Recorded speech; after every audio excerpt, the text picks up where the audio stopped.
Alright, MrSotko here, and welcome back to another Company Heroes 2 replay cast, and today it is a 1 vs. Wown! Sprint now, ouch! On Faymonville, approach between our red OKW player, WolfCryz, and down at the bottom, our blue US Forces player, Jove. And if you are in the CoH2 community, and you don't happen to be from this planet, and don't know who Jove is the #1 player in all of the armies on the ladder, except for the US Forces. And he is #2 in US Forces, so he is not a far cry from being #1 in all of the armies. And it is Faymonville approach, so we have our victory points going diagonally across the map. Our fuel point and a munitions point over here, and a munitions point and a fuel point over here. Storm Pioneers have made their way to the fuel point right off the bat and are now being assaulted here by the riflemen. Riflemen have the advantage at the moment. Although they don't have any cover, they are typically better, obviously, at the longer range. And he's backing out, and I'd figure he could actually take it from here. I don't think he was in negative cover, so he could probably take that.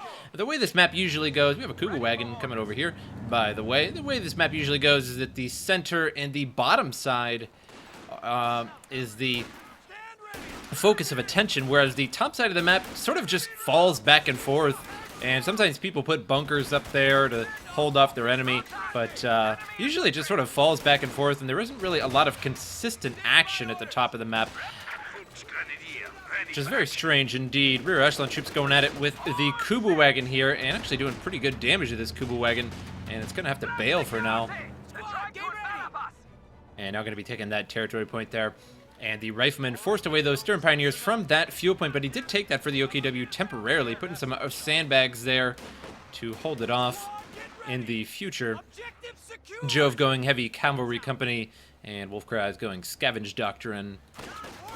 Scavenge doctrine, a very good 1 vs. 1 doctrine, as you have that Ostwind in there, and you can also scavenge your opponent's wrecked vehicles, even your own wrecked vehicles for that matter. Riflemen going at it here with Volksgrenadiers and doing a really good job, and may actually finish off these Volksgrenadiers, and that would be pretty bad for WolfCryz right at the beginning of the game there, but not going to happen. Going to have to retreat those riflemen there, very low on health, but they did make it out in the end there. They did a little bit more damage than they took, but not by too much. Now down at the bottom here, the Kubu wagon taking the bottom victory point. Both sides now have 1 victory point. However, Jove has not lost any points yet. 475 to 500. Rear echelon troops taking the fuel point here. Kubu wagon going to back up the wrong way at the rear echelon troops here, so it's going to take a little bit of extra damage until it turns around and starts firing. Rear echelon troops have no cover, and here come these Storm Pioneers going to come around behind him. Probably going to not have time to take that fuel point. Going to have to retreat out of here as soon as possible. These Storm Pioneers are just going to tear him up, and there they go now. Riflemen here moving into the center. Going to try and secure that a little bit more. And that Kubu wagon here going to be moving on to the munitions point. Going to grab that now. Meanwhile, the Storm Pioneers going to be taking the fuel point. So right now, 21 and 20 to 26 and 16 for the resources. And I sort of like the fact that OKW now no longer has the 66% resource handicap. Just because it makes it a little easier for casting, I can actually show the exact amount of resources. Normally, I would have to basically tell everybody that remind everybody that the OKW has a handicap. And so, if they're even remotely near their opponent, that they were definitely doing good. But now, it's all even, and fairly even in terms of the resources right off the bat here, but a little bit more fuel income for Jove at the moment. And now 2 Volksgrenadiers here. Storm Pioneers are going to be moving up close to the house, and going to try and do some damage there. Forces those riflemen out of there. And they're going to stand on the other side of the house here, just waiting for those riflemen to come on in. And Kubu wagon was destroyed down here. I sort of missed that, but definitely didn't miss the explosion. And the riflemen took that out. Now going to take that munitions point for the U.S. Victory point now is all alone here. And Faymonville approach was changed. And there is no longer a house here. So they removed this house. Very strange. I actually didn't notice that change right off the bat there. And I'm very surprised that I didn't notice a gigantic building missing from the map. But I suppose that is fair, as that was slightly more in favor of the northern opponent. rather than the southern opponent, although I suppose it could go either way, but it was slightly closer to the northern opponent there. And the southern opponent didn't really have their own house over here, so I suppose either way there. So an interesting change to the map, trying to make it a little bit more fair. A capture point is being overrun. Riflemen here defending the victory point. They did neutralize that, and they're going to have to get good cover here behind the stone wall against these Volksgrenadiers. However, even more Volksgrenadiers are on their way, so 10 versus just 3 now. That Panzerschreck there connects with the rifleman, took that right to the chest, and that's something you definitely don't want to get struck by. And they're going to be making it on home, and may take out another man before they get out, but nope, looks like that's not going to happen. Rifleman did create some sandbags here to hold off in future battles. Up top here, Volksgrenadiers taking the munitions point. And Storm Pioneers here holding out, trying to take this territory point. They have no cover, though, so they're just going to be subject to fire from both of these riflemen here from different angles. So they're going to take quite a bit of damage. And they may be able to take this territory point here, but they're going to have to run away at some point.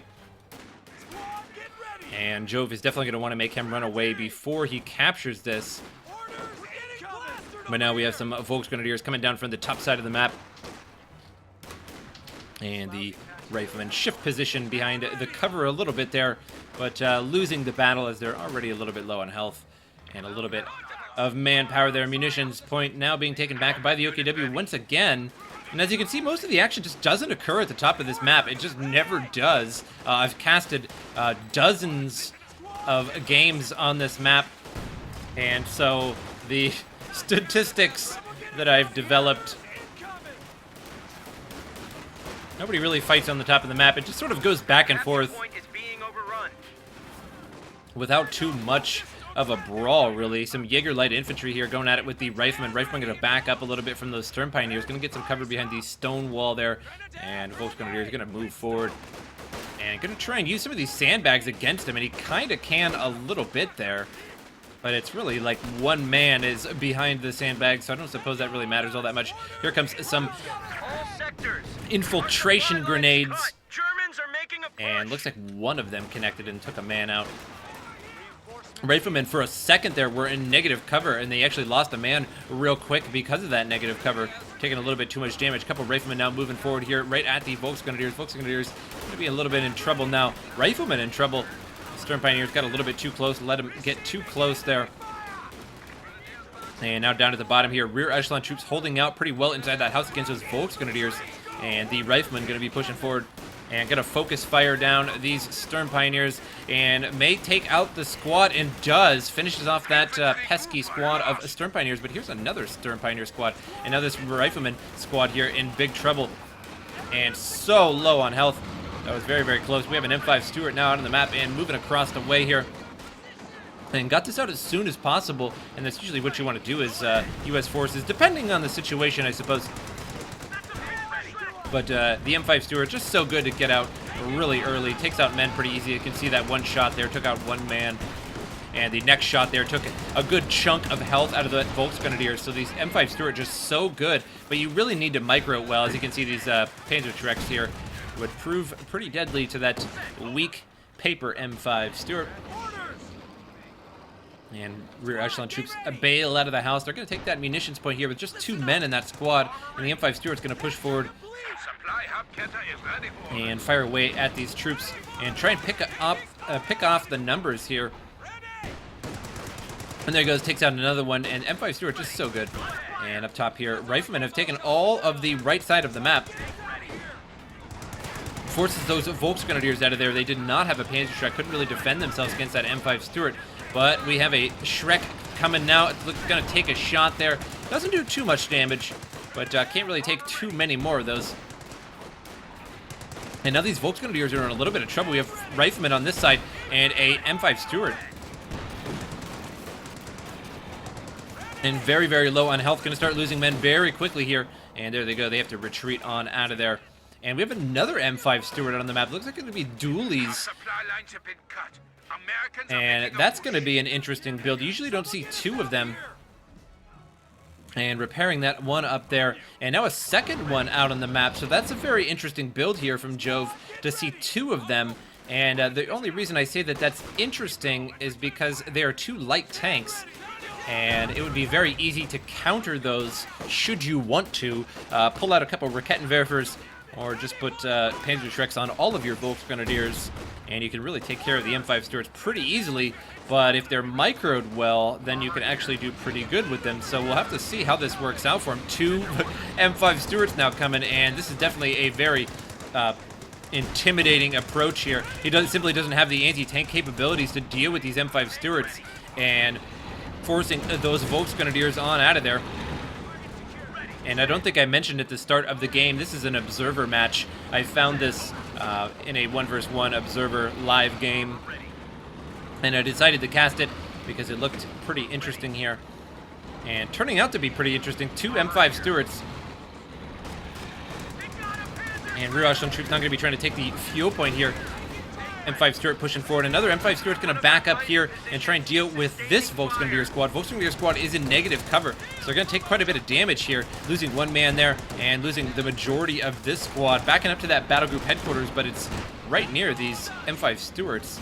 Both of these Stuarts there took at least 1 Panzerschreck, about even health there. And the top of the map completely owned by Jove, the center of the map owned, and the bottom of the map. So right now, WolfCryz in a little bit of trouble here. All 3 victory points belonging to Jove, taking him down by 3 points per tick, 475 to 378. And this is indeed why Jove is the #1 player in almost all brackets. Again, #2 currently in U.S. forces. I did take a look before I started casting this game. I do like to provide statistics like that. WolfCryz, I don't know what his rank is, but clearly it's very high. You actually have to be, the matchmaking system matches you up with players at least similar to you. So WolfCryz obviously has to be a decent player statistically to be matched up with Jove.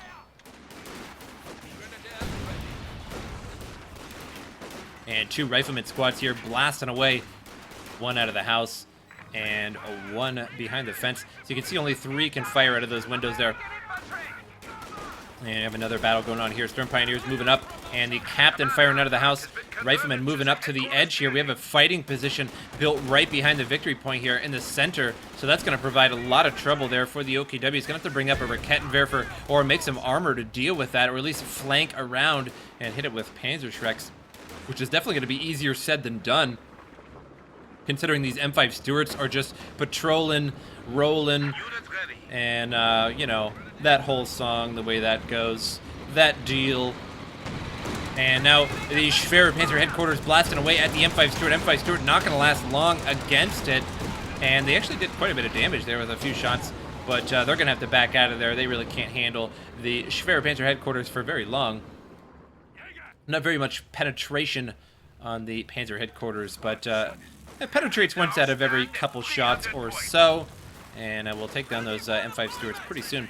Now the riflemen here are going to defend against this fuel point. Looks like the OKW will take this, and they do have dual Panzerschrecks here. He simply just doesn't have any money right now. He is low on manpower. As you can see, he's just doesn't have a lot of manpower. The reason that is because he's losing these Volksgrenadiers over and over and over. And then he has to take them back to the battle group headquarters and use all of his manpower to reinforce those, so he doesn't have enough to bring in anything else right now. And that top forward M5 Stuart there takes a Panzerschreck, but as you can see, the damage is already done on those Volksgrenadiers. He's going to have to move back to the battle group headquarters. He's going to have to spend all that money, manpower. Sometimes they call it money, but manpower, I suppose it's the same thing in the end. Resources, what have you. And he's just losing them all. He just can't sustain anything. As you can see, it's just these Volksgrenadiers just dropping. And that's, I believe it's 25 to reinforce a Volksgrenadier. So that's 25 every time he loses one. 25 munitions, or 25 manpower down the drain. And now you can see he only has 2 Volksgrenadiers left, 1 Jaeger Light Infantry, and 1 Stern Pioneer squad. And this dual vehicle, or this dual M5 Stuart, I said vehicle crew because I see these vehicle crews here. M5 Stuarts is proving to be very, very useful. He still has 4 riflemen, a captain, and a rear echelon troop that is now a 2-star veteran. And they did move the 5-man group to the 3rd-star veterancy. It used to be at 2 stars you could have a 5-man rear echelon troop, but now is it it's at 3 stars.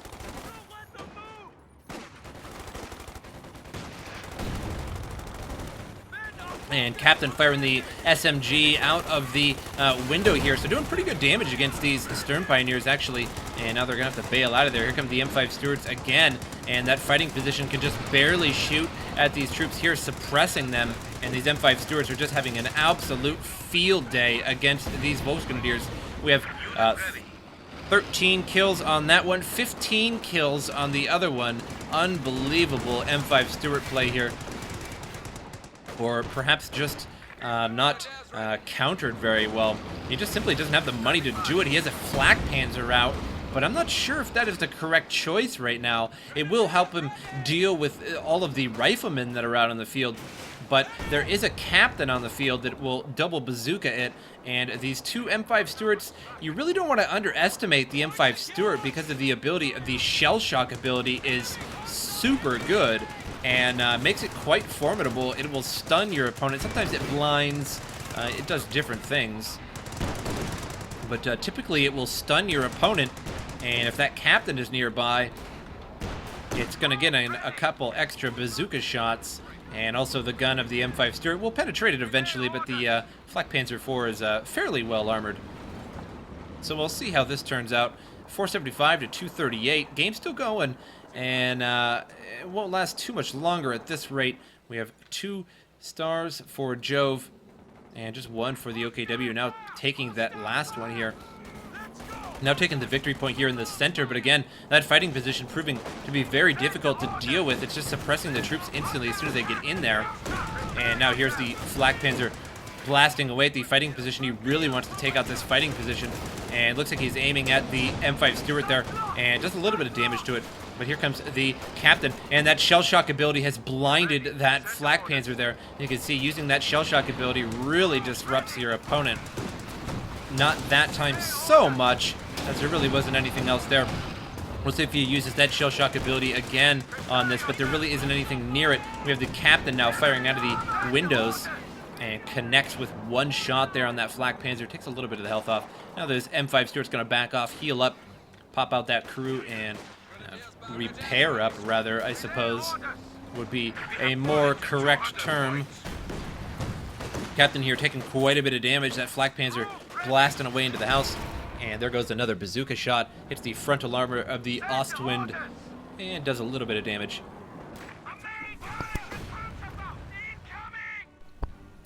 And now, once again, 3 stars for Jove. Here, light infantry pushing forward against the riflemen. Riflemen have the BAR.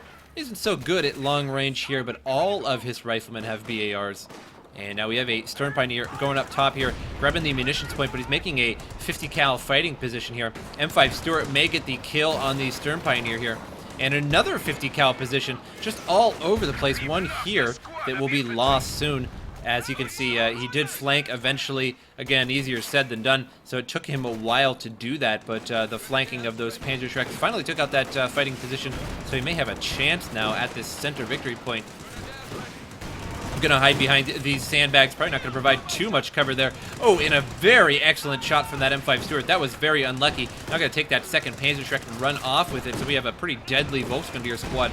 And a bomb goes off there, and I'm not sure if that was an M5 mine or not. I didn't actually see what was there. But they definitely ran over what looks like a mine. It could have actually been a shoe mine too. And what happens sometimes is the M5 Stuart will actually, or any sort of thing, can hit the mine in the ground and set it off. So they must have ran over a mine and set it off one way or another. Now we have a Pershing out on the field, and this may spell doom here for WolfCryz, as he has absolutely no way to deal with this Pershing here. We have a Jaeger Light Infantry and Stern Pioneers. That is it on the map here to take things. So he has nothing else, and the Stern Pioneers are actually busy right now repairing up the Ostwind. Ostwind, no chance against the Pershing, and it looks like WolfCryz GG's out, leaving Jove the winner. A fairly short game, but a very interesting game indeed. The two M5 Stuarts just chipped away at those Volksgrenadiers so much that he simply just didn't have enough money to buy anything else, whether it be tanks or Raketenwerfers or additional infantry. So very, very interesting, and that Pershing just simply sealed the deal. He had nothing to absolutely nothing to deal with that. He has a Raketenwerfer on the way, but even one Raketenwerfer really isn't going to deal with a Pershing very well. But I hope you guys enjoyed this replay, and I will see you guys next time.